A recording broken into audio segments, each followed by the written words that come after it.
Hey everyone, in today's video, I'm going to show you exactly how to check your junk mail on Hotmail. Whether you've been missing important emails or just want to keep your inbox clean, knowing how to manage your junk mail is essential. Let's dive in. First, open your web browser and go to the Outlook login page. You can search for Outlook login or type in the URL directly. Make sure you're on the official Microsoft website to keep your account secure. Once you're there, click on the sign in button and enter your Hotmail email address and password. Take your time here and double check your details.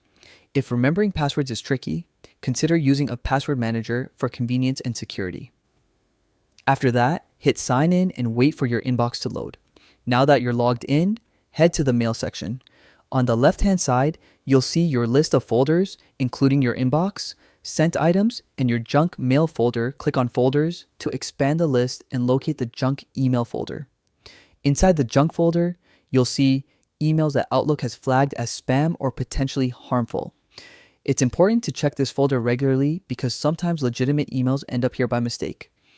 If you find an email that shouldn't be in junk, just click on Own It and select Not Junk to move it back to your inbox. Doing this not only ensures you don't miss important messages, but it also helps Outlook learn which emails are safe. And that's it. By following these steps, you've successfully checked your junk mail on Hotmail. Regularly managing your email like this can save you time, prevent missed messages, and keep your inbox organized. Thanks for watching and happy emailing.